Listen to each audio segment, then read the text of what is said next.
उन्होंने अपनी आस्तीन में सांप नहीं पाले हुए हैं।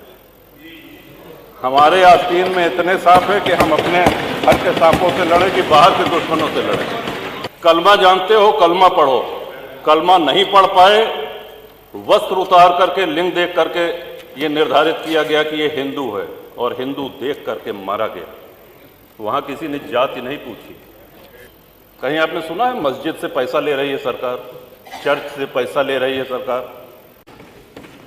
माननीय अध्यक्ष जी, बहुत बहुत आभार। और आपने हमेशा बराबरी का व्यवहार किया है, तो हम भी ये अपेक्षा करते हैं कि जैसे 10 मिनट 11 मिनट आप लोग बोले तो आपसे किसकी बराबरी हो सकती है? ठोक देते हैं तो अब लड़खड़ा जाएंगे। आपसे किसकी बराबरी हो सकती है? किसी की नहीं हो सकती। माननीय नेता सदन ने विजन डॉक्यूमेंट पे ये 24 घंटे का ऐतिहासिक चर्चा करा करके ये पूछना चाहा है हम सभी लोगों से। माननीय प्रधानमंत्री मोदी जी का एक सपना है कि 2047 में जब हमारा देश अपनी आज़ादी के 100 वर्ष पूरे कर रहा हो, तो हमारा देश कैसा दिखना चाहिए, हमारा देश कैसा होना चाहिए, इस विषय में उत्तर प्रदेश विधानसभा के माननीय सदस्यों की क्या राय है, क्या सलाह है, इस निमित्त ये विशेष आह्वान किया गया है। श्रीमान, कल से हम सभी लोग देख रहे हैं, बहुत से माननीय सदस्य तो इसमें ऐसे बोल रहे हैं जैसे ये बजट पे बोल रहे हों या धन्यवाद प्रस्ताव के विरोध में बोल रहे हों। हम लोगों को अपनी राय देनी है, अपने सुझाव देने हैं। वो सुझाव यदि मानने लायक हुआ तो मानेंगे, नहीं मानने लायक हुआ कोई बात नहीं। इस तेजी से बदलती हुई दुनिया में नई तकनीकें आ रही हैं, उसमें हम कैसे आज विश्व के साथ खड़े रहें। आज हमको अपने अंदर सुधार क्या करना है, व्यवस्था में क्या परिवर्तन लाना है, कैसे हम विश्व के अग्रणी देशों में अपनी गिनती कराएं, कैसे हम विश्व गुरु बने जो कि पहले भारत था। इस विषय में सुझाव देने के बजाय लोगों की आवाज आती है कि साहब 47 की बात छोड़ दीजिए, 2027 में हम आ रहे हैं। अरे कहीं मोदी जी ने कहा है क्या कि 2047 में हम ही प्रधानमंत्री रहेंगे, या नेता सदन ने कहा है क्या कि 2047 में हम मुख्यमंत्री रहेंगे? पार्टी और नेता आएगी जाएंगी, राष्ट्र का एक दृष्टिकोण होना चाहिए, एक लंबी लॉन्ग टर्म प्लानिंग होनी चाहिए ताकि हमारे देश की उन्नति हो सके और हम एक विश्व के अग्रणी राष्ट्र में अपनी गिनती करा सके। इसलिए ये सदन है। श्रीमान, आज हमारे देश के सामने सबसे बड़ा खतरा जो बाहर से भी है और अंदर से भी है, वो है आतंकवाद का। आतंकवाद इतना नित्य प्रयोग किया जाने वाला शब्द है कि हम इसको हल्के में लेने लगे। कल्पना करें, अमरनाथ जी दर्शन करने यदि कोई भक्त जाता है, बड़ी संख्या में लोग जाते हैं, 80,000 सैन्य बल लगते हैं सुरक्षा देने के लिए। क्या हम कल्पना कर सकते हैं अगर वहां सेना और सैनिक बल न हो तो जो श्रद्धालु हैं, जो दर्शनार्थी हैं, क्या वो दर्शन कर सकते हैं? उनके साथ आतंकवादी क्या व्यवहार करेंगे, और जो व्यवहार करेंगे क्या जाति पूछकर करेंगे? अभी हाल में पुलवामा हुआ है, आप सभी लोगों ने देखा है, हम सभी लोग इसके गवाह हैं। कलमा जानते हो, कलमा पढ़ो। कलमा नहीं पढ़ पाए, वस्त्र उतार करके, लिंग देख करके ये निर्धारित किया गया कि ये हिंदू है, और हिंदू देख करके मारा गया। वहां किसी ने जाति नहीं पूछी। किसी भी चीज का बंटवारा हो, चाहे वो घर का हो, संपत्ति का हो, व्यापार का हो, अगर आप बांटेंगे तो उसको कमजोर करेंगे। श्रीमान, भारत सबसे बड़ा विश्व का आबादी वाला देश है, सबसे बड़ा लोकतंत्र है, और इसका बहुत बड़ा श्रेय इसमें जाता है कि बहुसंख्यक हिंदू समाज यहां रहता है।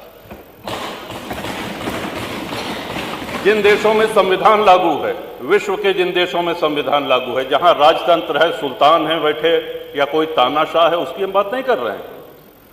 जिन देशों में संविधान लागू है, समय के साथ देश काल परिस्थिति के अनुसार संविधान में संशोधन होते रहते हैं। लेकिन जिन देशों में संविधान लागू है, क्या कहीं उसका प्रिएम्बल, क्या कहीं उसकी प्रस्तावना बदली गई है? विश्व में एक भी देश ऐसा नहीं है जहां प्रस्तावना ही उठा के बदल दी जाए।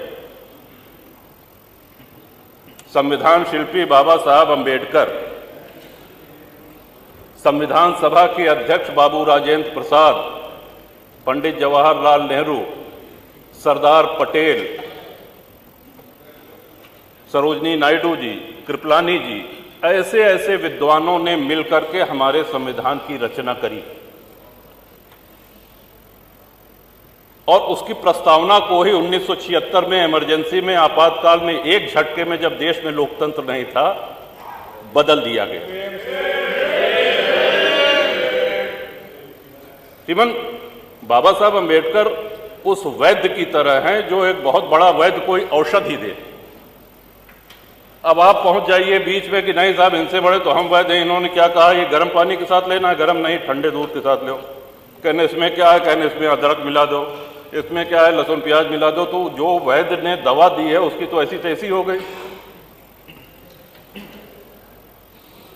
इतने बड़े, और 2047 में सबसे जरूरी है भारत की जनता को जागरूक करना। लोकतंत्र के साथ जब भी कुठाराघात होता है, जब भी उपहास होता है लोकतंत्र का, जनता को बोलना पड़ेगा, बोलना पड़ता है। नेता कितना भी मजबूत हो, राष्ट्र कितना भी मजबूत हो, लेकिन राष्ट्रवासी वो जागरूक हों, मुखर हों। और इसके पीछे शिक्षा प्रणाली एक बहुत बड़ा कारण है। मैकाले की शिक्षा प्रणाली ने हमको हीन भावना सिखा दी है। आज हमारे गुरुकुल बंद हो गए हैं। धीरे धीरे ये प्रयास हो रहा है कि हमारा गौरवशाली इतिहास आज हमारे बच्चों तक पहुंचे और उसके लिए इंटरनेट जैसी कई सुविधाएं उपलब्ध हैं। श्रीमान, भारत में लगभग हर प्रमुख धर्म का व्यक्ति रहता है। हिंदू हैं, मुसलमान हैं, सिख हैं, ईसाई हैं, लेकिन किसी भी जैन हैं, किसी भी अन्य धर्मानुयायी के धर्मस्थल से पैसा नहीं लिया जाता है। कहीं आपने सुना है मस्जिद से पैसा ले रही है सरकार, चर्च से पैसा ले रही है सरकार? लेकिन 4 लाख के ऊपर हिंदू मंदिर ऐसे हैं जो सरकारी नियंत्रण में है और सरकार चढ़ावे का पैसा उनसे लेती है। जो भक्त जाता है, जो दर्शनार्थी जाते हैं, वो ईश्वर के प्रति अपना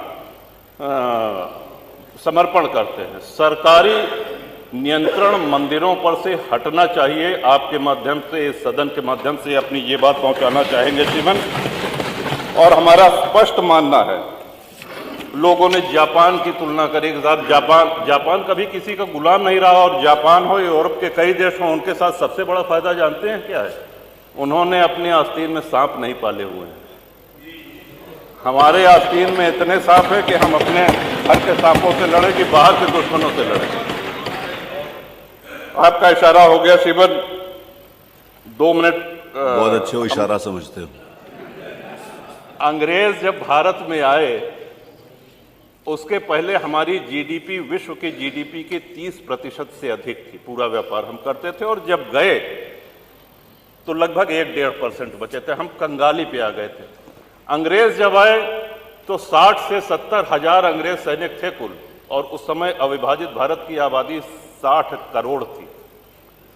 1857 की गदर के बाद, स्वतंत्रता संग्राम के बाद, वो संख्या अंग्रेज सिपाहियों की 80,000 से 1 लाख हो गई। आप कल्पना करें, 60 करोड़ लोगों पर 1 लाख अंग्रेज सैनिक हुकूमत करते रहे, हमारा खून चूसते रहे। क्यों? क्योंकि हम मौन रहे, हम निष्क्रिय रहे।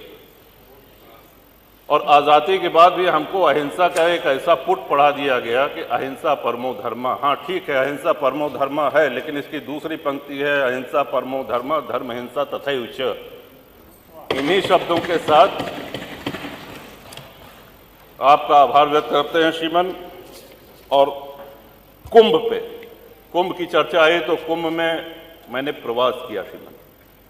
देश विदेश में कुंभ की चर्चा हुई, प्रशंसा हुई, और एक छोटे से छोटे सफाई कर्मी से लेकर के बड़े से बड़े अधिकारी ने अपनी पूरी ऊर्जा लगा दी मैं समझता हूं कि इतने बार तुम माननीय नेता सदन गोरखपुर नहीं गए होंगे जितनी बार प्रयागराज गए हैं। सुबह न देखा न शाम देखा, हमेशा पहुंचते रहे और अद्भुत व्यवस्था।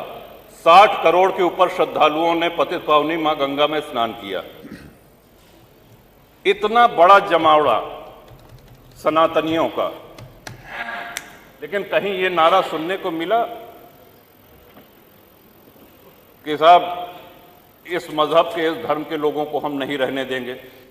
कहीं किसी दूसरे धर्म, किसी दूसरे मजहब के किसी धर्म स्थल को कोई नुकसान पहुंचाया गया? एक नारा कहीं लगा? यही सनातन की, यही हिंदू धर्म की महानता है। और श्रीमन, भारत इसीलिए धर्मनिरपेक्ष राष्ट्र है क्योंकि हिंदू बाहुल्य है, सनातन बाहुल्य है। हम 2047 में विजन में जो योगदान देना चाहते हैं, हम इस महान सदन के आदरणीय सदस्यों के माध्यम से जो सलाह पहुंची है, उस सलाह में अपनी अंतिम एक बात अवश्य जोड़ना चाहेंगे कि कृषि भूमि हमारे देश में कम हो रही है। नगरों का, गांवों का निर्माण हो रहा है, प्लॉटिंग हो रही है, सड़कें निकाली जा रही हैं, हमारी आबादी बढ़ रही है, लेकिन हमारी कृषि भूमि में कमी हो रही है।